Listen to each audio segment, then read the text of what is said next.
Evening, friends. A very warm good evening to all of you, and thank you so much for joining the 26th episode of JHS Excellencia series. And your continued participation means a lot to us. And of course, the enlightening questions that you ask the learned speaker session by session, it makes it much more interesting. And this time we have got a slight variation in the format. Before we launch the most awaited session from Mr. Venkatesh on the subject of third-party risk management, we will play a small introductory video about our publication partner, Board Stewardship Inc., which will be played shortly. I would request you to keep your mics on mute and follow the rules of the JHS Excellencia sessions. That the when the speaker starts addressing, you need to raise your hands and you need to type out the questions in the chat box so that the speaker can read through and then reply, rather than everybody asking questions in a rush. And I would strongly urge and request all the participants from across the country and even from the UAE and Oman offices to make it highly interactive. It's a very interesting session that we are having today. Reserve Bank of India, SEBI, all the India regulators have put this on their topmost radar in terms of third-party risk management. And what Mr. Venkatesh is going to speak today, address today, will be an eye-opening session on third-party risk management that is overlaid with the subject of technology, automation, digital transformation, and a little bit of artificial intelligence. So before I introduce the speaker of the day, we will quickly now catch up a video on Board Stewardship Inc., our publication partners, and then I will introduce Mr. Venkatesh and then hand over the stage to him. So can we just play the video for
So, good evening, friends. Now we are starting our session, and before we launch it, a quick introduction of our learned faculty and subject matter expert for the evening, Mr. Venkatesh.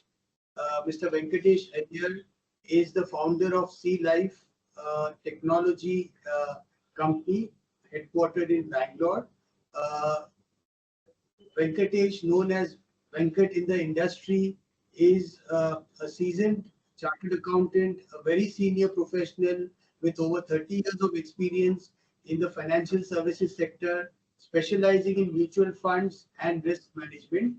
An early entrant in the mutual fund industry in 1996. I think most of us would not have even heard of mutual funds in that era. He has witnessed and contributed to the evolution of the industry firsthand throughout his career. Venkatesh has held leadership roles, including Chief Operating Officer and Head of Functions at reputable entities such as Capital International, a large FII in India, HSBC Asset Management, LIC Nomura, and L&T Mutual Fund. In the latter part of his career, Venkat focused on establishing robust risk and governance frameworks. He served as the Chief Audit Executive at L&T Finance and held key positions in risk and governance at Jana Small Finance Bank and SMICC Credit.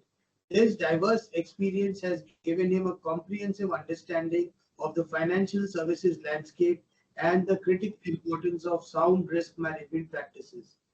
Venkat's experience and expertise extends to third-party management, an area of increasing regulatory scrutiny.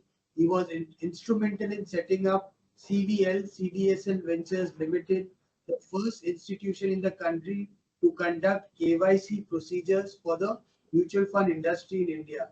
So he understands third-party risk management as a subject, very, very closely. He has seen the evolution. His hands-on experience in managing third-party risk service providers has been extensive and varied, covering the entire spectrum of the mutual fund ecosystem.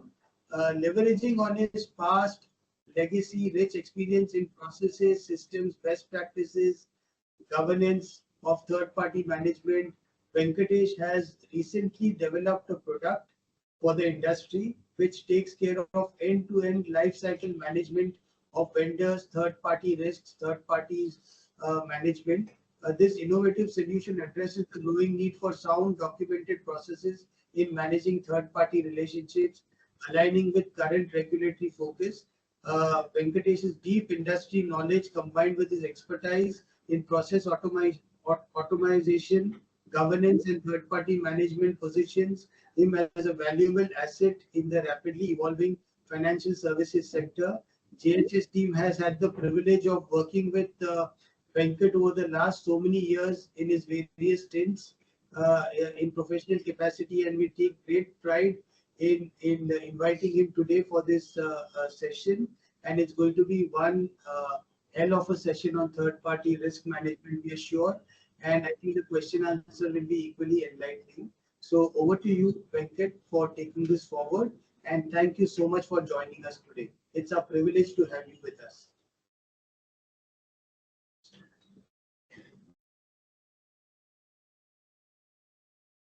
Sorry. So thanks, Josefa. I think the privilege is more from my side that you're giving me this opportunity. Nice to see some good names and a very, very good crowd.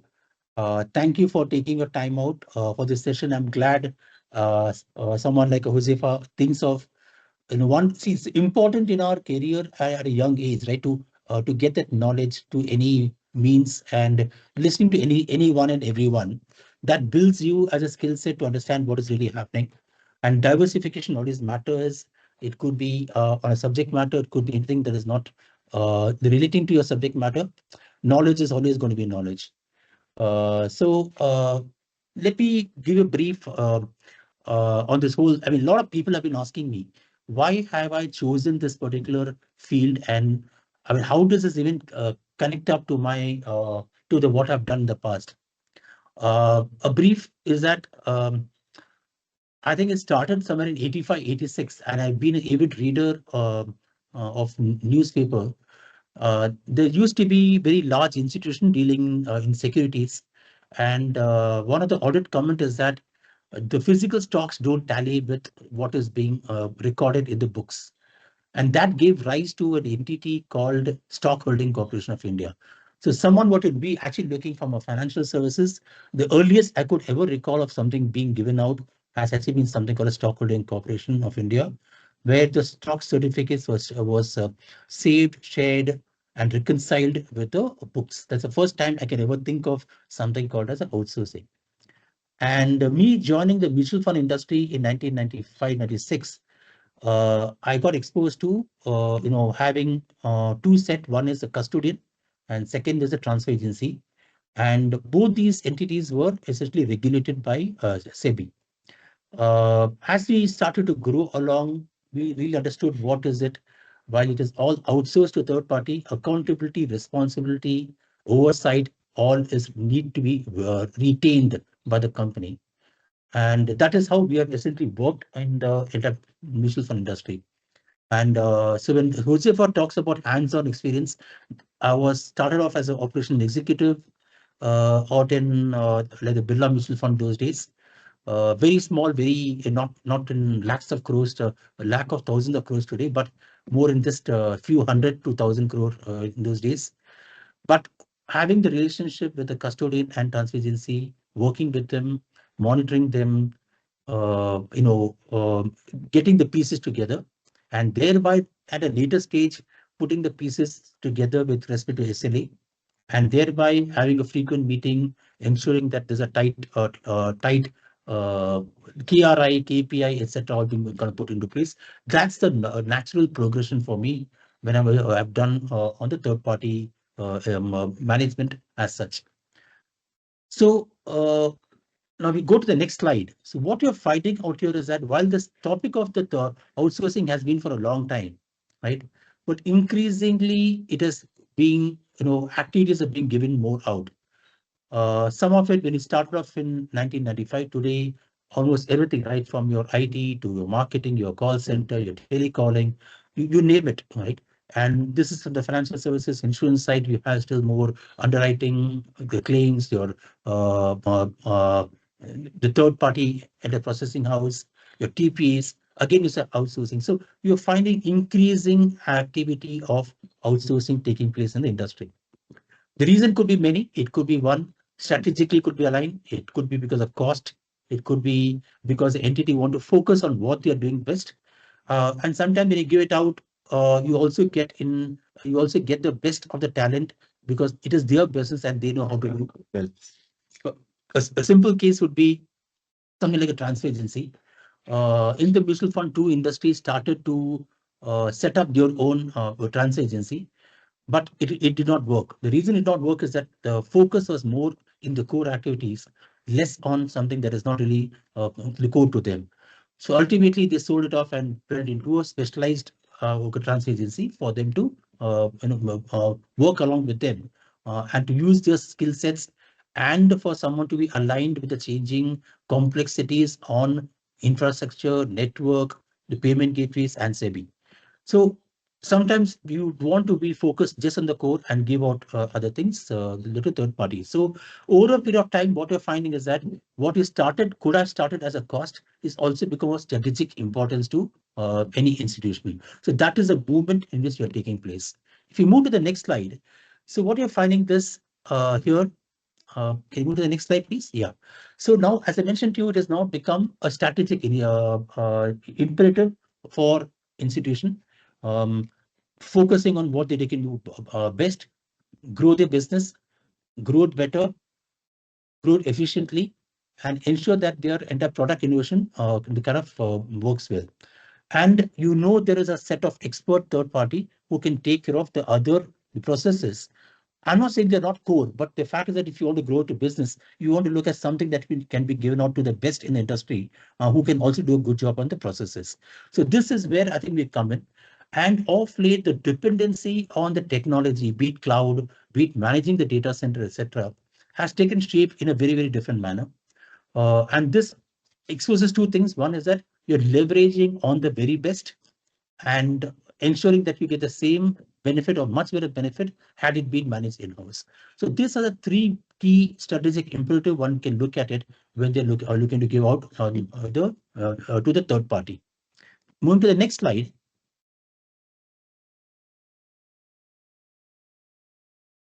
So giving out is one thing, but does it mitigate the risk for any institution? The answer is no. I mean, you have quite a lot of the operational risk which is there. I think there have been at least 2 or 3 incidences when you're in my career in the mutual fund where there has been a complete lockdown on either the BCP going off or the data center kind of collapsing on one of the third party vendors. It does also bring in certain operational risk. So it is not that once you've given it out, it's all fine. You don't have to bother about it. It also has its own set of issues which can impact you, right?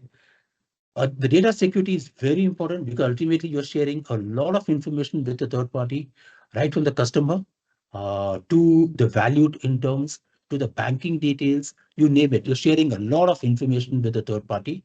That does bring a lot of aspects on the data security angle. And the privacy, for example, I know in the days when I used to be there in HSBC, it was not a normal norm that one has to protect and disable the USB from the for laptops. But in given the fact we're a global company, it was a mandatory thing. But when you do go out and find out what is happening on the third party, most of them did not even have this particular feature. I remember DLP being with us way back in 2006, 2007, but it is now prevalent in most of the third parties. So these are the practices you have to start to enforce when you are going to be dealing with any third party to bring the best practice as well to them. So you have certain risks as well. On the financial risk, of course, if you're tying up with someone, as I mentioned to you, there are two entities who wanted to start off their own the transfer agency. They did try to get some clientele. Imagine this kind of clientele.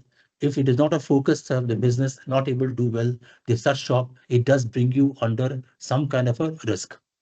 So sometimes you do it for cost if you not actually work on that side. So it is financial risk. It do not be just to or the cost benefit, but also what if things go wrong? Who takes the hit? Is the third party entity good enough to compensate for the risk? So that matters a lot. As I mentioned to you, the reputation, if your the data center just goes for a toss, there is no BCP, your whole lot of transactions can be left unprocessed, and your third party, whoever are dependent on the services from your side, you face quite a lot of reputational impact. So I've seen all of these things in my career. And what is happening, it is not taken very seriously in those days, but now increasingly, the third party to whom you're outsourcing, they themselves are outsourcing to another entity for which you don't have a line of sight. It's only when you stumble upon, you understand as to where things are going wrong. You don't know how the assessment process of the fourth party is. You have no clue what is the due diligence that is being performed, the capability, the competency, the background. You have no clue about quite a lot of things. So in all, while it's fine to give it out, but there's also risk that comes in along with when you're just giving it out. And that is what is a focal topic we are going to be talking about today. So any question at this point of time, I'm fine to take around before we move ahead.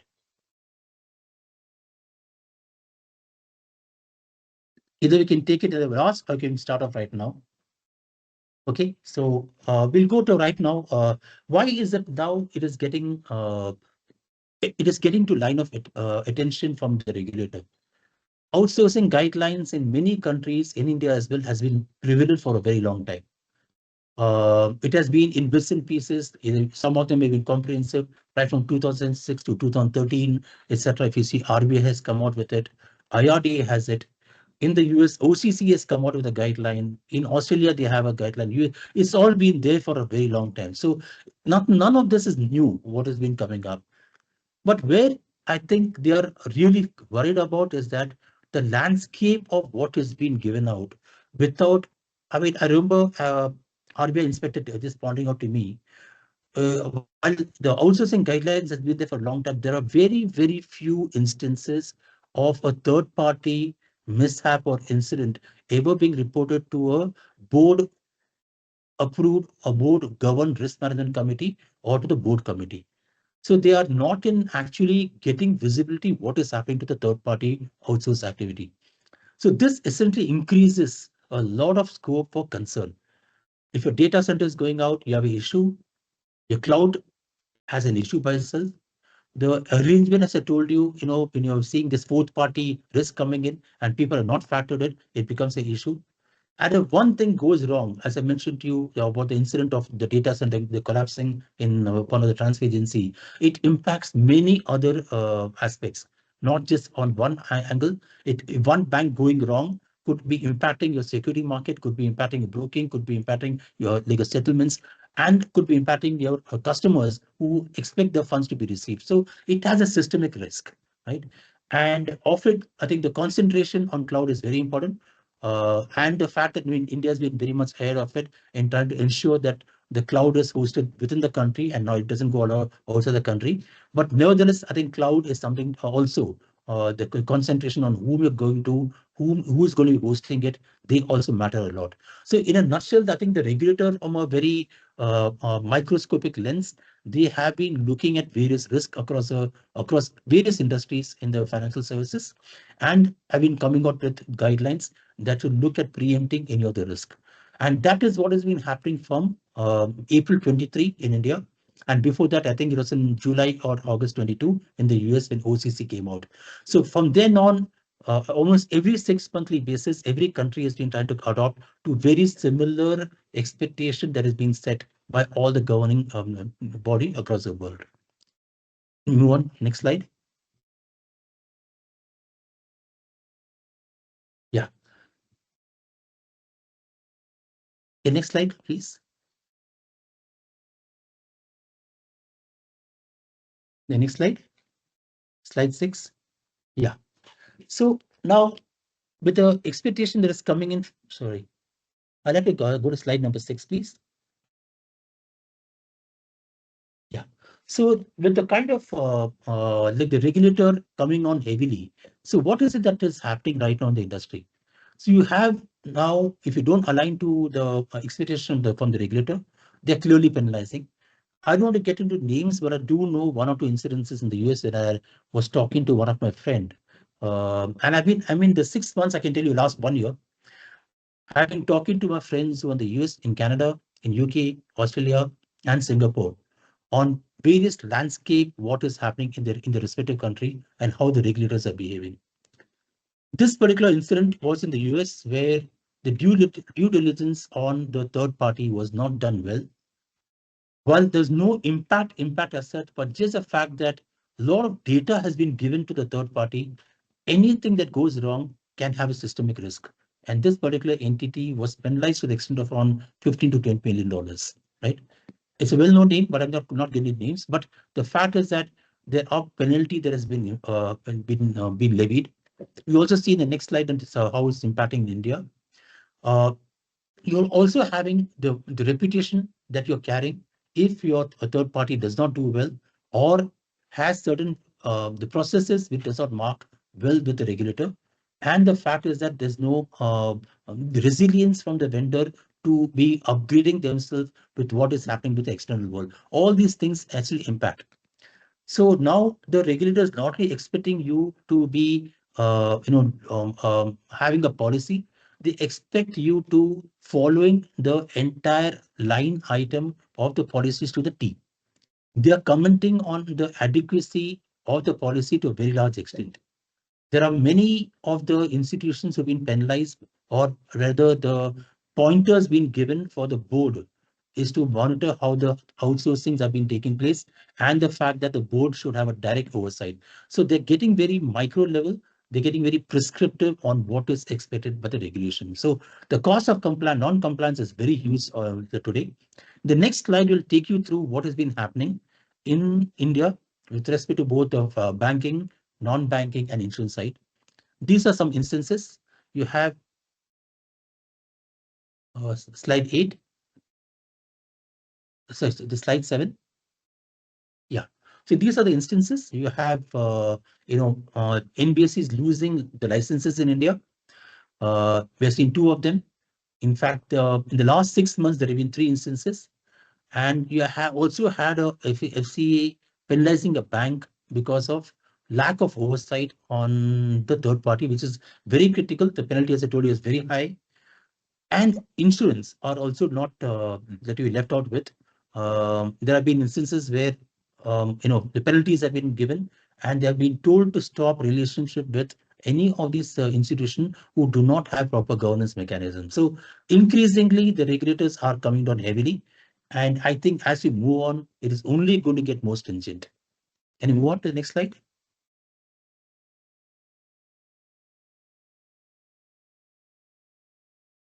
So, what is the expectation from a regulator? They're very clear about what they're expecting. One is that you have to have a thorough diligence, due diligence being performed. But even before that, you should define what is it you're going to be engaging with the vendor by categorizing that, is it material if things go wrong, or it is not material. Basis what you're determining as material, you should be performing an enhanced due diligence on the vendor. And that onus is on you. You have to take into account the reputation of the vendor, his the profitability, his vintage, the kind of the board he has, any risk that has been coming out with respect to the vendor, how he expects to meet up with the expectations set by the company or by the institution, what has been the past history, infosec related, data privacy related, how all these things are being controlled by the third party. This is very critical from the institution perspective, that they perform the vendor assessment in a very detailed manner, especially if the aspect given to the vendor is material. So this is something that has been spoken about very clearly in the guidelines, and the expectation is very much on there. In India, you have RBI who has left it to the institution, but in insurance, IRDA has been far more prescriptive. Globally, OCC has been far more leaving to the institution on what they determine as material and non-material. So in order to determine the materiality itself, we should be able to showcase to the regulator how they are determining it, on what is a parameter in which you're going to be having it. So this is forming the most important first item to be determined on assessing the materiality. Then comes the vendor due diligence. Not all the vendor after the performing of the due diligence are going to come clean. You will find something going wrong, but it's not about finding something going wrong. How are you going to be protecting with whatever has been the outcomes of a due diligence? One is that you want to go with them or not, that is one decision. But if you still want to go on with them, you have to protect yourself from certain slippages that will not be impacting you. And that brings us to the contract management. So your contract should cover for some of the pitfalls you would have identified while performing the due diligence. And not only that, you should be able to exit the relationship if you are not finding the comfort with the vendor. If these two things are not there, the regulator is going to be coming down. They are going through the contracts. Believe me, they are not being blind. They are going through the contracts. You have to define what expectation is. You have to define what is your service level going to be. What is your target going to be? You have to be defining these things. Once this is done, you have to showcase how are you monitoring, what is the SLA about, who are the stakeholders, how frequently it is being performed, what is the trail that you're maintaining to ensure things are going well, and how are you escalating internally and also to the operational risk committee or any enterprise risk committee on things that is going well or not going well. This calls for a lot of transparency. And once this is being done, you're essentially going to be having a high level governing authority who will be looking into each of these things to ensure, are they fine with the relationship, or do they need to terminate? In all of this, I also spoke about information security. Your data going to third party is extremely critical. And with the new guideline that's been coming in, wherein the spam calls, who can make a call, all these things are going to be having far more impact going forward when you're going to be having any relationship with a third party. The DPDP out here is getting on board. People will get used to it. And as Josefa and me were just discussing, the number of industry, the touch points that's going to be there is significant. Whether your existing systems are good enough for them, for the respective vendors, to be aligning to the law or to comply to the law will be taken, will have to be factored when you're going to be performing the third party due diligence. So in the last 1 year, I would say I've been looking and reading through these guidelines on outsourcing, and more or less everyone talks a very, very similar language. There's absolutely nothing which is like very unique that's coming out in India as compared to in OCC or something that's coming out in AFRA. Very similar tone, very similar language, very similar expectations. Can we move on, please?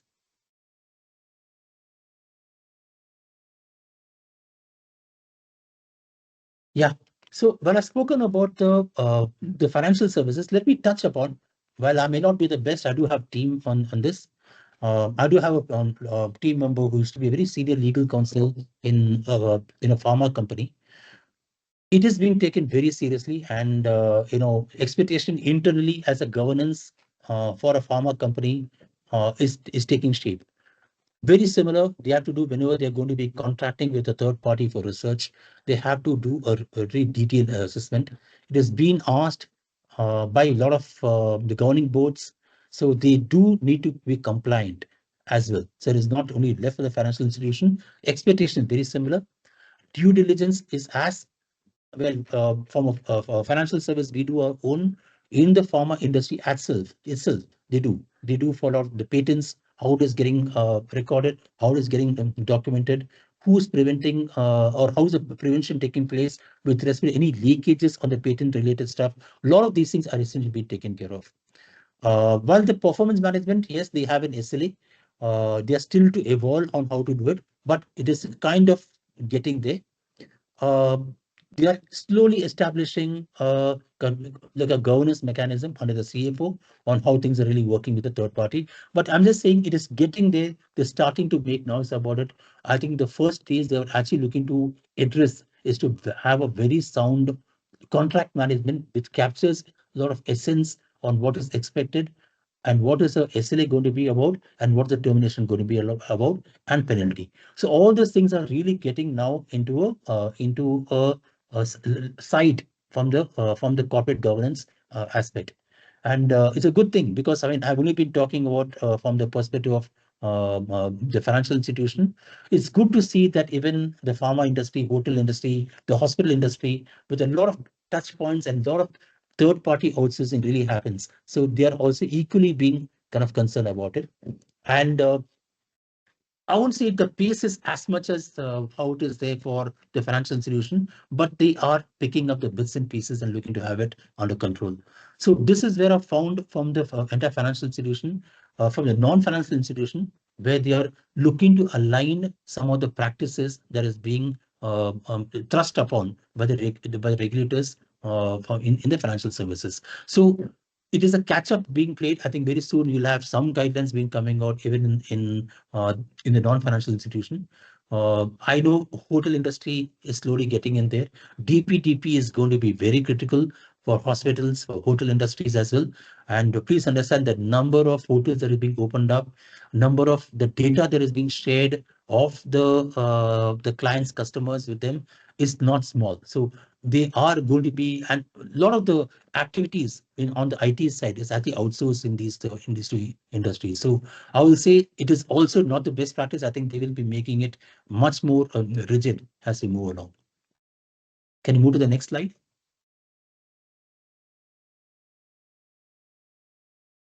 So, so what do we need to satisfy both internally that we are doing a good job, to satisfy the board, and the third to satisfy the regulator? One is very clear. We have to have a policy, uh, giving what is it you're looking to do at an outsourcing event. You have to break this down into the procedures and give ownership. Who are the key stakeholders? Build a governance mechanism, how things are going to be working. What will the first line of defense be doing? The second line of defense be doing, and the third line of defense, and the board manage governance the committees. So it is very clear you need to have a very sound the policies, and attached to that will be the procedures. While we are saying you need to focus on the high-risk vendors, the high-risk vendors can be kind of into two parts. One, from a value perspective, well, it will not be a material as outsource activity. But in terms of sheer value, you may be concentrated with certain key vendors. So you may have to have focus on both from a governance perspective and to ensure that from the concentration that there is a way out if you have to get in another person to replace these activities. Very important. And wherever it is material activity that is outsourced, you need to ensure one the due diligence and post due diligence, also the fact that how things are getting monitored and reviewing their selling. Once you've done this particular due diligence, your selection mechanism should also have a line of sight. You could be having internal team members. I mean, I have worked in my last two companies. We used to have internal team members, a committee, looking at anything of X amount and value to be placed before this committee. And they go through the proposal, finding out what is it that this vendor brings in. Now, added to it, and you're going to be having the due diligence, it is also going to be brought about to then what are the findings on the due diligence process. So that line of sight will be very important. And finally, I think your SLA and the contract management, very, very important. So each of this is building a framework for you to ensure that you're managing a third party relationship extremely well. While it be looking at from a perspective heavy loaded, but I'll say it has got its own benefits. Your benefit is going to be the fact that you are all the time going to be ensuring you get the best out of the relationship. And any kind of slippages which is going to be there, you'll be able to mitigate it. And you'll again see sometimes when things go right because of having very sound processes, you face less issues. You will not be coming out with any penalty from the regulator if things go wrong with the vendor, you being penalized on behalf of the third party vendor. So these kind of approaches help you to streamline on a day-to-day basis. So that is where building a good framework matters. And I'm fortunate in my entire company where I've been, this is something that we are really focused upon to ensure that the framework is good. So both with the, and you've got the second line and third line playing very important role into ensuring things are being running as per what has been defined all along, and there's been consistent approach to it. Can you move on?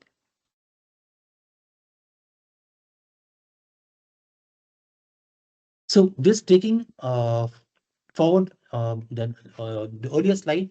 So your vendor classification is based on materiality and value. Your due diligence is based on either the materiality plus again the value and also the past experience. Your governance structure will be arising from like the policies, and your periodic assessment by the second line and third line will highlight any critical failures. So this essentially brings down right from the start onto a great governance and plus an oversight that the board and the regulator will be very happy about. Can you move to the next slide? So while this is from a aspect where you're finding what is expected, let me tell you my when I've been talking to risk folks, audit folks, and some of people from the operation side, how are they really viewing this? I think a lot of them are just saying, they don't have a workflow. It is getting painful to maintain in Excel.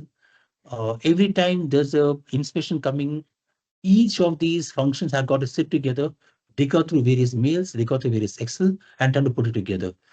There's a lack of visibility, and sometimes a lot of surprises actually comes in at the time when the regulator comes in, and to showcase what is really not working well to the regulator becomes an embarrassment.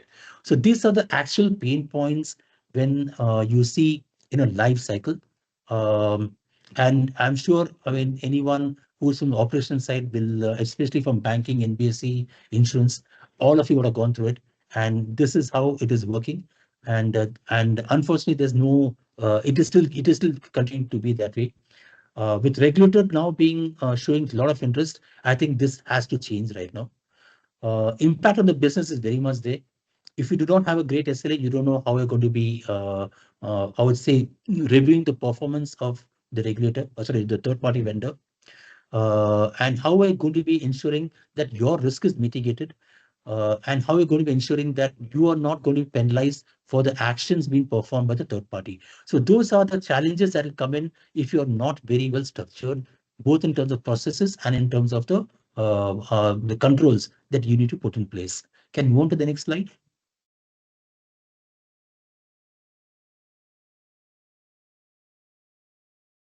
So I'm not trying to put this as a marketing slide.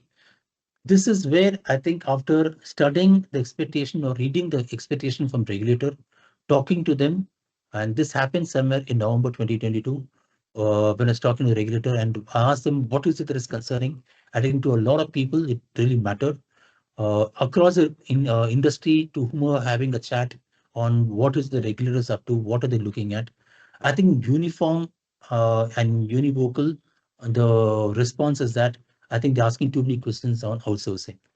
So while the guidelines have been there for a long time, suddenly it has now become a event for people to stand up and take note of the fact that the regulators coming very hard with respect to third-party outsourcing, and that got me going, thinking what is it that can be done.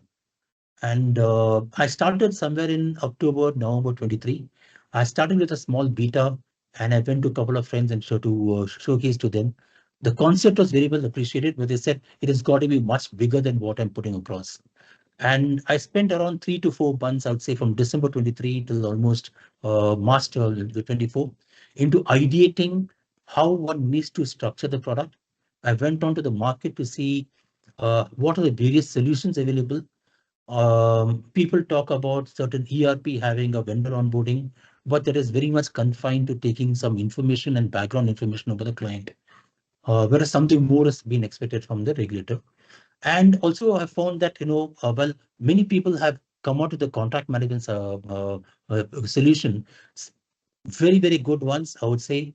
But the fact is that it doesn't address a pain point, which is the fact that if there is needs to be a proper diligence being performed, that has to roll into the contracting. So that bit was missing, and flowing of that into the next layer, which is your the performance monitoring and the compliance monitoring and the SLA monitoring are key events. Now that needs to be a very robust kind of a platform and solution that essentially eases out you to prepare in Excel or to have it outside the solution, so that you need a one view, you need a one view at an enterprise level, you need a one view for a department perspective, you need to have one view from a board perspective. So that is something that we found was again something missing.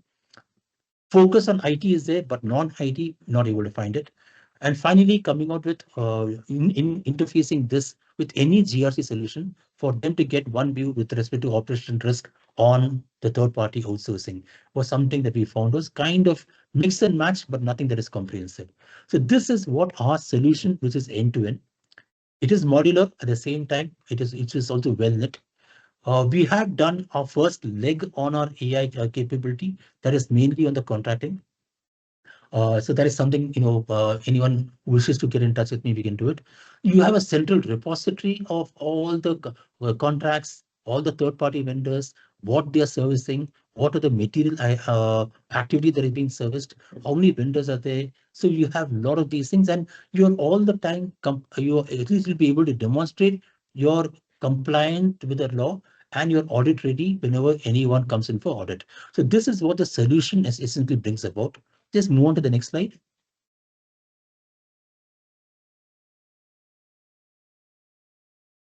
So in a nutshell, what the solution will bring, you have a repository, a workflow which is customizable.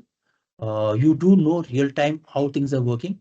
You are able to view the dashboard at a user level. It is compatible across the contracts to ensure that there's a banking industry by itself is fine. If a non-banking industry which is there, they can also use it the way they want to use it, completely customizable.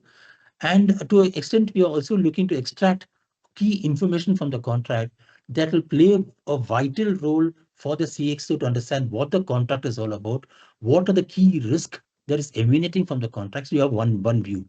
So in a nutshell, I think this gives you a flavor of intelligence. It gives a flavor of smooth workflow. And myself coming in from operational, I can tell you that working should be very simple, not be too chaotic, and it should not be bureaucratic. So there is something that I've essentially ensured in the solution. So streamlining operations, making it smooth and making it intelligent. So that is what you'll be getting when you're going to be choosing the entire third party lifecycle management. Can you move on? So as I mentioned, when you're doing all this thing, the contracting, you know the key aspects with respect to what are the key clauses. What is it that you have as a standard clause that is essentially getting deviated from? You have a line of sight.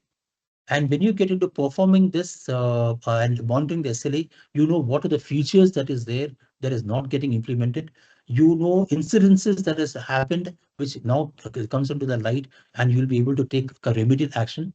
And you are also able to then analyze the vendor, how good has he been for a particular period, for an extended period, on whether you want to have his continuity, you want to renew him, or you want to terminate him. You're able to take each of these actions. So this essentially gives you a over a period of time, there will be a lot of intelligence you'll be having with respect to an activity, with respect to a vendor. It makes a call on an ongoing basis more intelligent. You may find some activities being given out but has no benefit, some activity which have actually resulted in very good benefit. So you can reassess all these activities that you're giving out. Somewhere down the line, do you want to have it done in-house, or you want to have it given externally? So a lot of it helps you to facilitate your decision making on an ongoing basis, basis the trend analysis of the past. Can we move on?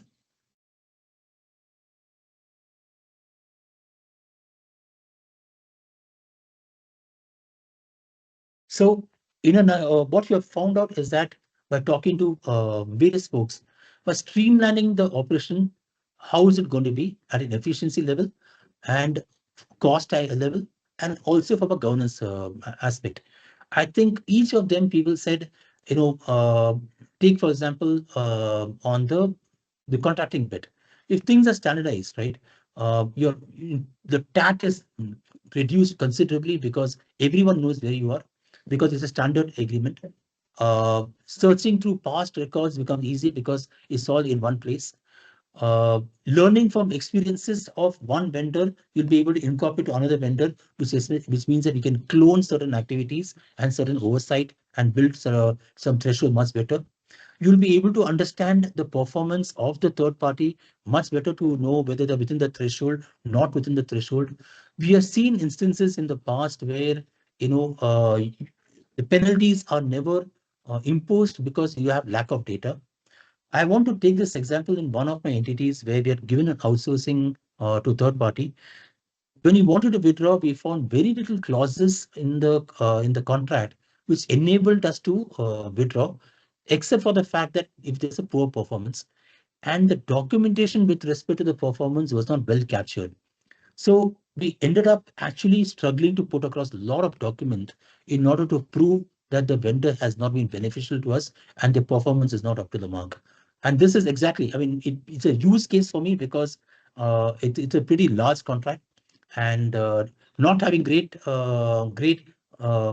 clauses in the contract and not having a very sound SLA management has actually resulted in quite some damages in the particular deal. So it is one, uh, not a good way to start. Second thing is that a good oversight and documenting and having all the information in one place really makes a lot of sense. So this is what one gains by having a complete end-to-end solution. Yeah, one. So my the way I've been again taking away from what I've said, we are still in the process of I think by February we'll be kind of ready with it.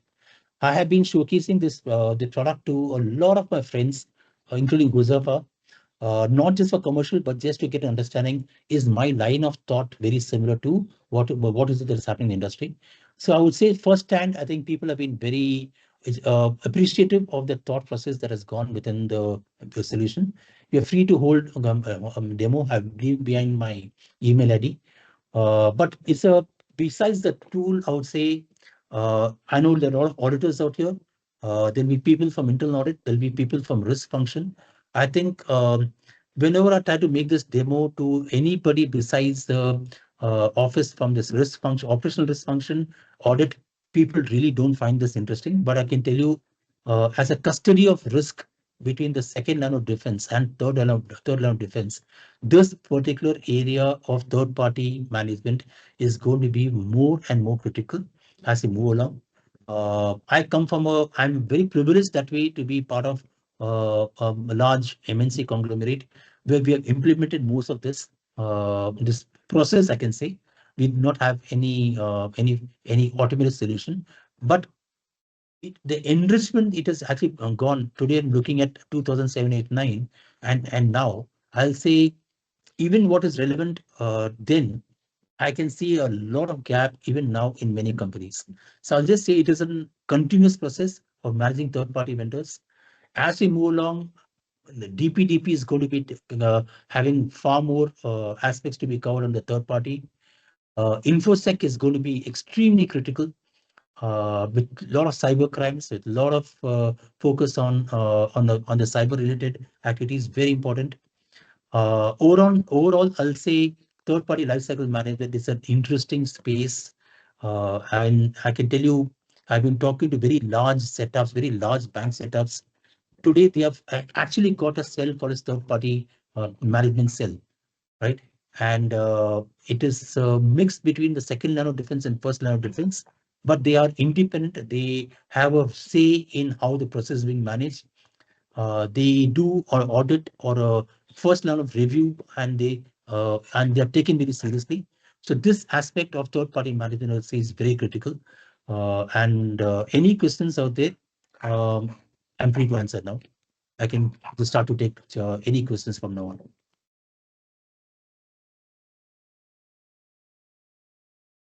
Uh, Kindly give me an instance of. Okay, let me start off with. Uh, okay, I'll just show you one dashboard so you'll understand. Because only if you have a line of sight on this, you'll be able to do it. So, Venkat, thank you so much. There are a few questions also in the chat box. So Yeah, while I'm, you want to yeah. first show the dashboard and then take the questions. I think No, we'll do that. I'm doing it parallelly. I'm doing it parallelly because the question relates to the dashboard, Okay, okay. All right. right? Yeah. Okay. The first one is from Fatima Salmani. Okay. She, of course, you wrote certain statistics on cost savings, but Yeah. she's asking that from implementation of third-party management solutions as compared to manual processes and controls exercised in Excel, what Yeah. are the likely cost savings? I think you mentioned 25%. I saw on the Yeah, I slide. mentioned 25%, but I want to Yeah, show how it can come to 25%, right? correct, correct. Sure. Right. So Fatima, just let me put this across. Now, this is a dashboard. Somewhere down the line, once you mature, you'll be able to get it. Now, as I mentioned to you, you got the material vendors and I got the critical vendors. Now, if you see the dashboard, what it gives you as an insight today, there is a lack of information because I'm talking at enterprise level, not just at a department level. Different departments maintain the data very differently. Tagging may not be the very standardized. So what you'll end up having is a lack of information. But by using this solution, what you'll be able to find out is that for 7 critical services, I got 150 vendors. You will start to scratch your head. Why do I need 150 vendors? Right? Those are the insights you'll be getting when you have an automated solution. Sorry, I'm not. So, apologies. Can you please permit to share?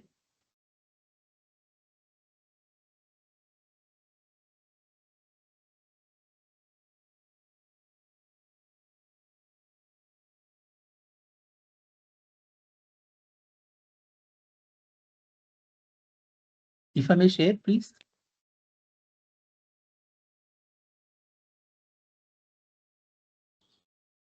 Yeah, Luturaj is just giving you Yeah. the rights to share.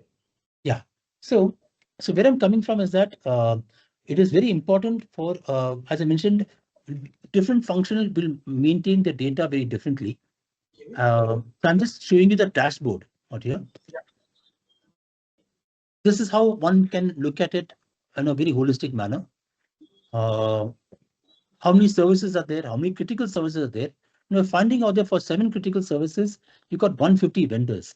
This will essentially raise some kind of a concern on someone from the CFO's office or etc. Why do we need it, right? What is the value add? Do we really need this much, right? Because ultimately maintaining vendors is also a cost, right? So in that sense, there are a lot of invisible cost, or 25% is just estimate, but I'll say in a nutshell, as you move along, efficiency also plays a lot of game in kind of bringing down the cost. I hope I've answered that question. So it's just not the amount of the 25%, but you will be able to, yeah. The next question which I'm hearing is that, can you please guide on the legal requirements, complex agreements and Contract management. Yeah. Agreements to best suit compliance with cost in mind. So I think it's more on around drafting of complex agreements, standardizing them, etc. Yeah. So what we're doing out here is that, I mean, as our tool, right, I can tell you, we have essentially working with a legal firm who have given us around 220 plus agreements. Okay, some of them are standardized. So what happens once you standardize some agreements within the company, you know that that these are the clauses is very important, which has got risk in a function. And actually, only if I demonstrate you our product, will be able to understand this. And you tag that to a particular risk, you tag that to a particular owner, you tag that to a particular label to say that is this something that is negotiable or like not negotiable. So if it's a concession company, you may have certain clauses on that front. And if you have so from the banking or the reinsurance side, you may have certain very kind of a complex agreement. It helps you to break down the complex agreement into whether it determines an action from my side or for me to oversee some performance of certain aspects, right? Now that is where it is important from a contracting perspective. I am giving my own experience when we used to do this securitized debt. Um, uh, there are so many actionables there, and they are not well captured in Excel. They are not well documented on expectation. And I've seen quite some penalties, quite some amount being given as compensation, right? So it's not about just a complex agreement, it's also about fallout of this complex agreement, what is expected out of you. So again, it's about being more preventive than facing the consequences later. Um, the third part is that I think you have mentioned about how long it takes to implement automate solution. Um, If I have to implement it, I would say 8 weeks to 12 weeks. It will be a kind of a benchmark, but it all depends upon the number of stakeholders, number of contracts, number of activities that you have, because the role play, access control will be the most important angle on this, right? So that way you'll be able to, once I get the role play, who's going to be performing what, the configuring it. So that will take some amount of time. But otherwise, once you have it done, it'll be very easy.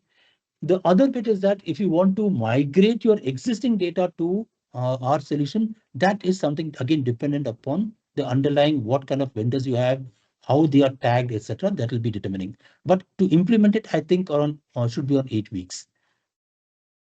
How does one assess the fourth party? Very important, very good question. So it's not the two aspects to it. One is audit, other is actually understanding from your vendor whether he is engaging with a third party. So what you want to know is about when you're going to be performing a due diligence, your question should be very direct to him.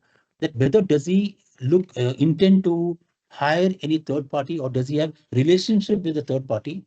What is his due diligence on a third party?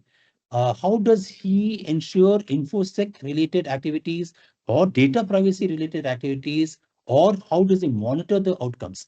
So you want to see those terms also come. You want to get access to that particular process on that front. If he's intending to bring the fourth party into your activity as well. So it helps you to assess what is his governance mechanism, what is his process with respect to managing a third party, and whether he is performing any audit, and whether he's performing any kind of inspection, and whether he can share those information to you. So those are some of the aspects that you need to build in at the time of assessing the vendor for the first time. Okay. Serious management is one angle of it. I'll say you start off firstly tagging the vendor from the criticality angle. And when you come on to the contracts, right? Certain clauses are given a lot of weightage with respect to risk. SLA can have a finance risk. Force majeure can have a reputational risk. Besides also regulatory risk. So each of the risks can be essentially be kind of broken about. And when you bring some of these things into SLA, if at all there's an SLA, you have to tag the severity of the SLA, whether it impacts which bucket or which cohort of the risk, and also the fact of how you're going to be giving the threshold. At that point of time, what we have done is that we've come out with a scoring model for each of the SLA. What is the scoring for each of the SLA? How do you determine the success or failure? What is the threshold? How many times he's got busted the threshold? So when you do the trend analysis, you start to find out in the last 6 quarters, the number of times for any critical and severe risk events, he has not been up to the mark. Of course, you'll also capture if any penalty has been imposed on you from a third party, you'll also be capturing that. And you will also go back and check out how many times it has happened that you have essentially warned him. Even after now warning him, now you have to look at essentially exiting him, or you put him under the high flag by stopping some relationship with him. So this helps you to give a life cycle across the board, right? So very good question, but that will be a mix of all three. There is no minimum size of corporate. I think right now it is available for anyone. We have broken up into modules, so that will be making it very much conducive on what exactly you need. We are talking to one construction company who want the vendor onboarding as well as partner onboarding and the entire contract management. So it's a mix and match with respect to certain industries. Um, Good point. There's a particular entity who are based out of USA who have got a captive unit in India, and they are into hospital segment. Their own use of regulator, but to an extent, the auditors have insisted that this particular captive unit has to be audited and put under the act to be treated like a third party and should be having the same mechanism of oversight as to how it should be done for any other third party. So you have to now define what is it your SLA are. That's the most important benchmark for you to start off. How well is the SLA being defined? Are all activities being tagged in the SLA? Certain key features that may be required from a regulatory perspective, like DP, both. For example, if you have to bring in a lot of global practices out in say for if it's been given to India, you have to bring the global practices out here. The Indian law is one angle, but it also has to fulfill the global law. So that is important. Do you have metrics to ensure that your oversight and performance is there? What is the threshold with respect to deviations? Who are the escalation metrics? Who are the escalation metrics on the non-performance? So those things are very critical with respect to audit, right? If the okay, I think I answered the last question. If about the offshoring audit. Okay, role of HR. I think HR itself outsources a lot of payroll and recruiting. So I would say it needs to start off from there, right? So they themselves need to have a sound contract, sound due diligence being performed, right? And their say will only be respect to if it is a supply of people, because I think the contractual folks who are coming on board, because if you see outsourcing can also be with respect to people who are coming in. And if because accountability wise of an entity, if it's not within your premises, lies within a company. From a risk perspective, if the way the company is treating your vendor is treating their employee, if it's not up to the mark, that becomes a concern. And if your HR believes in order to have a motivation, it comes both from a business perspective as well as maybe you can take key inputs from the HR that they want to have a sound motivation for the particular unit, which to whom who are managing your entire portfolio. They need to be kept motivated. We can take some kind of a tip from them in order to have it done. Otherwise, I think it's just about individual perspective on how they want to have it done. But legally and compliance perspective, I would say if the only if there be contracted labor that's been given to you, that'll be the key aspect.